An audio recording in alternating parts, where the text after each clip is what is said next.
Hi guys, it's Angie with Fun Endeavors Tie-Dye Lab. Today I'm going to reverse dye another rayon dress, and this is the teal one. If you've been watching any of the recent posts that I've put of reverse dyed items, this is that teal dress that kind of turns a blue color.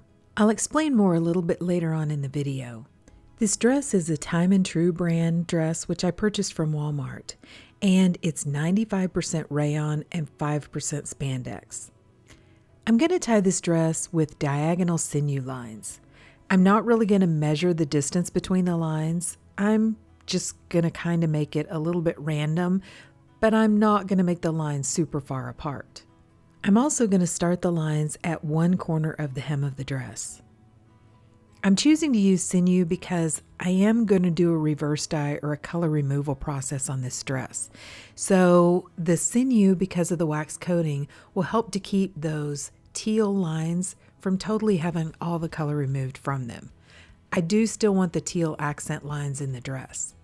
I'm pulling my sinew lines tight, but I'm trying not to get too rowdy with it because rayon can be delicate when it's damp, and I don't want to accidentally damage the dress.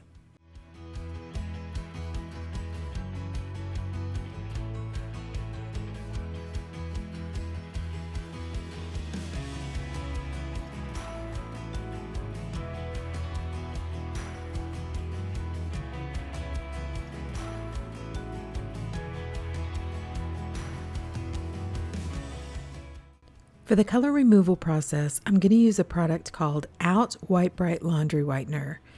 I purchased mine at my local Walmart, and it's usually on the laundry aisle, close to the bleach.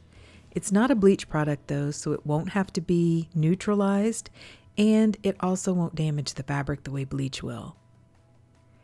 I'm doing this process outside because the Out White Brite does have a smell, and I don't want that smell inside of my dye space. I'm also going to wear my respirator for this entire process because I don't want to inhale any of the powder or the fumes. I've placed all the items that I'm going to do the reverse dye process on inside of a plastic tub or tote. And I'm sprinkling the Out White Brite over the top, and I'm adding quite a bit of Out White Brite powder because I have a lot of items down inside of this tote. Whenever I do a color removal process, I usually do quite a few items at the same time. I think though that this is probably the most I've ever done all at once. You can see the dress that I'm working on is the one sitting right on top of this tub. Now I'm going to add a couple of pots of boiling hot water over the top of all the items. And the minute the hot water hits the Out White Brite, you notice the Out White Brite starts to kind of foam, and it immediately starts to remove the color from the items. This dress in particular goes from being teal to kind of like a royal blue color. So for some reason, and I know there's a scientific explanation, I've read it before, but I can't remember where I read it so that I can reference it. Blue dyes, or anything that is very heavy on blue, doesn't always work with color removers. In some cases, just like in this one, it went from teal to royal blue. And I've had other shirts that lightened but never went to an actual like taupe or white color. So if you're wanting to remove the color from either something you've previously dyed or an item that's just colored, and it is a blue color or anything that's really heavy on blue, like a teal or even a denim color, just be prepared that the color remover may not work on those colors. Okay, I'm going to go ahead and speed the video up. Up to this point, you've been watching this part of the video at real time. I wanted you to see how quickly the color remover really works. So some of the items, if you'll notice, have almost had all the color removed from them. What I'm going to do is I'm using my metal tongs, which I purchased from the Dollar Tree dollar store, and I'm kind of rotating the items. I'm getting the items that are at the bottom of the container, moving those to the top, and the ones at the top, moving those down, so that each item gets well saturated with the color remover. Once the item has had the color removed from it, I'm going to take it out of this tub or tote, place it inside of another container, and take it to my utility sink and rinse it really well in cold water. Then I'm going to put the items into my washing machine, and I'm going to wash them in a cold water cycle with a little bit of Dharma's Professional Textile Detergent. You can wash them in a cold, warm, hot cycle. That's really not that important.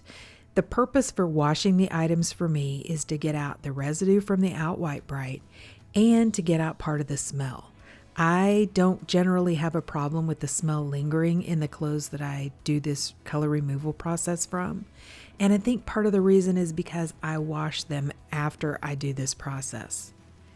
By the way, I'm leaving these items tied the entire time.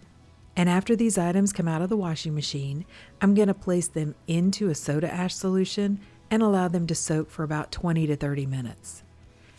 I don't use my normal soda ash solution for reverse dyed or previously dyed items because a lot of times whenever you stick one of those type items down inside of the soda ash, part of the color is going to leach out into the soda ash and a little bit of the smell.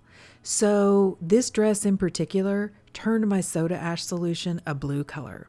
And I'll add a photo of that at the end of this reverse dye process.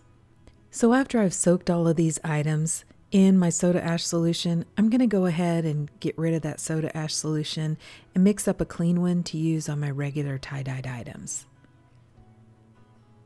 Then I'm going to place this dress aside and I'm going to allow it to dry out completely before I begin applying the dye. This dress is probably thin enough because it is rayon that I could go ahead and dye it while it's still damp. But thicker folds I generally like to dye when they're completely dry.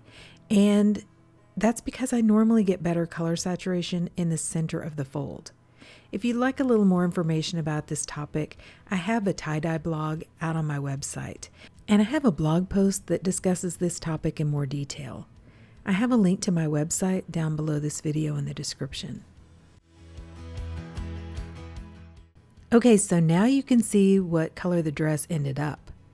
Remember, it was royal blue, and then after I washed it and soaked it in the soda ash solution, it's now like just a lighter version of the teal dress.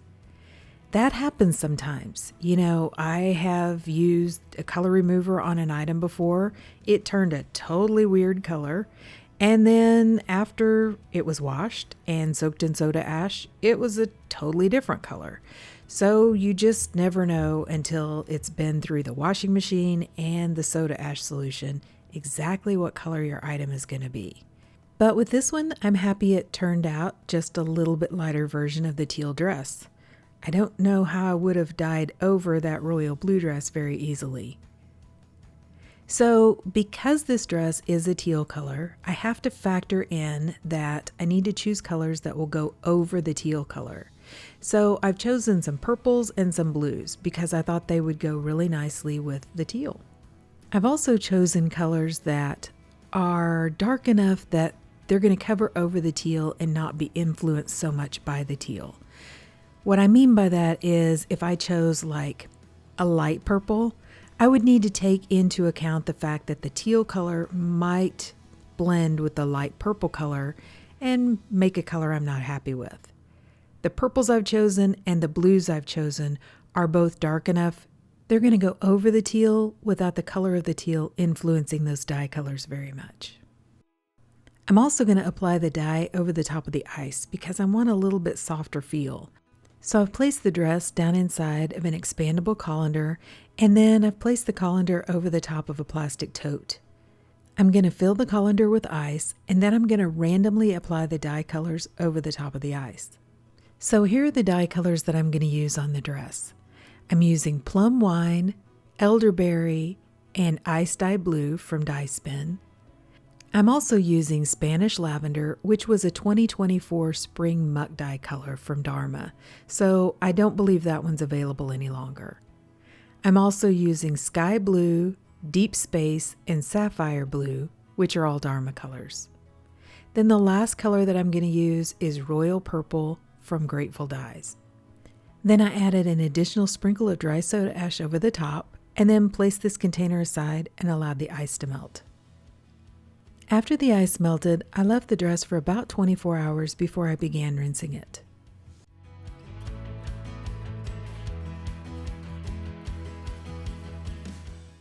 To To rinse the dress, I took it to my utility sink and I began rinsing it in cold water to rinse out the soda ash. Then I untied the dress and warmed the water up to hot and continued rinsing in hot water to rinse out the excess dye that didn't bond with the fabric. Instead of rinsing for a long time, I ran some really hot water in my utility sink, added some Blue Dawn dish soap, placed the dress inside, and allowed the dress to soak. I was actually rinsing out quite a few items that I had dyed all at the same time, and so I placed them all inside of the water at the same time. They're all pretty close in color, and the Blue Dawn dish soap will help keep any of the dye that's been soaked out of the items from rebonding onto either this item or another item. When the water cooled off, I changed it out and I continued that soaking process until my water was remaining almost clear. Then I put this dress along with some Dharma's professional textile detergent into my washing machine and I washed it using a hot water cycle. Okay, so I've washed and dried and ironed the dress and let's see how it looks. Okay, so what do you guys think? I think this one is really pretty. I love the purples and the blues mixed with those teal lines. And it's really funny to me how you can randomly apply the dye colors over the top of the ice, and somehow all of those colors kind of combine in the sinew lines to make like a line of a specific color. What I mean by that is I see like a royal purple line on the dress, and yeah, there's some other shades mixed in there, but it looks like I actually applied each dye color to those stripes. That's some of that weird tie-dye magic. And I love the color variation in the dress. I think the purple kind of overtook most of the blue because when I look at the dress, purple seems to be the overwhelming color in the dress. I also have a couple weird little spots, and I think, according to the color, I think they're the royal purple. I have one kind of up at the neckline and then a couple more on the dress. I don't know why they're pretty large speckles of that one color. I don't think it looks bad, but I think that's kind of odd too. But I really think that these rayon dresses from Walmart take the color so well. They're so pretty. And because they have like 5% spandex, they have just enough give and stretch to them. And sometimes rayon can be kind of stiff. This, because it has the spandex added in, it's not stiff at all. It's nice and flowy and just a really pretty dress. So I really love this dress. I'm a fan of teal and purple together. I think that makes a really cool color combination. But what do you guys think? Please drop me some comments down below and let me know. And if you've enjoyed the video, I sure would appreciate it if you would like it, and if you'd subscribe to my YouTube channel. If you'll hit the bell, you'll receive a notification whenever I upload a new video. Thank you all for watching, and I hope you have a great day.